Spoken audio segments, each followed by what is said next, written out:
শিকারি শিকারি তোর চোখ শিকারি। ঢালিউডের পরিচিত জায়েদ খান যেন এক নিমিষেই হাওয়া।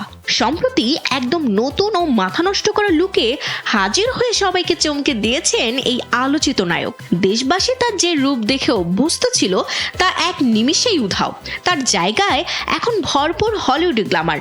বিনোদন পাড়ায় এখন একটাই তোলপাড়, এ কোন জায়েদ খান? আসলে আমি নায়ক হওয়ার পর মিউজিক ভিডিও তো সেরকম করে করা হয়নি, সেই জন্য আসলে আমেরিকাতে এই সুন্দর লোকেশনগুলোকে ব্যবহার করে বাংলা গানকে বিশ্বের বাঙালি মানুষের কাছে পৌঁছে দেওয়ার জন্য এই প্রচেষ্টা। সম্প্রতি শিকারী শিরোনামে জায়েদ খানের জীবনের প্রথম মিউজিক ভিডিওটি মুক্তি পাওয়ার পর তার সামাজিক যোগাযোগ মাধ্যম ও বিনোদন জগতে এক প্রকার ঝড় তুলেছে। ভিডিওটিতে গানটির সুর বা কথার চেয়ে জায়েদ খানের রাজকীয় ও স্টাইলিশ উপস্থিতি দর্শকদের মনোযোগ বেশি আকর্ষণ করেছে। স্যান্ডেলিনা সো, রূপচর্চায় আভিজাত্য। যুক্তরাষ্ট্রের দৃষ্টিনন্দন লোকেশনে নির্মিত এই মিউজিক ভিডিওতে আধুনিক স্পোর্টস কার, ভারী মোটরসাইকেল এবং একাধিক রুশ মডেলের উপস্থিতি ছিল চোখে পড়ার মতো। সম্পূর্ণ হলিউড ধাঁচে তৈরি এই প্রজেক্টটি নিয়ে জায়েদ খান নিজেও বেশ উচ্ছ্বসিত। নিউ ইয়র্কে শুটিং হয়েছে এবং ফিলাডেলফিয়াতে শুটিং হয়েছে।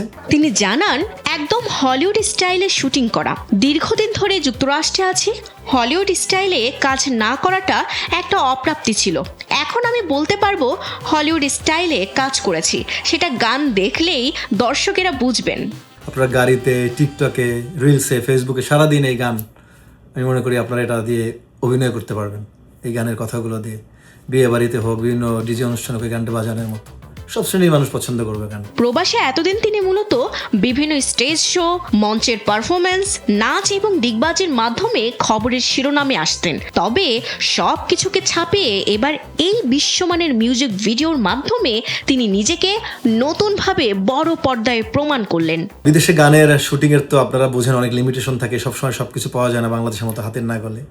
তারপর কষ্ট করে চেষ্টা করেছি একটি ভালো গান বের করার। আমার সাথে ইয়াসমিন নামে একটি বাঙালি মডেল এখানেই থাকে, কাজ করেছে, এবং সব আর বাকি সব বিদেশি মডেল।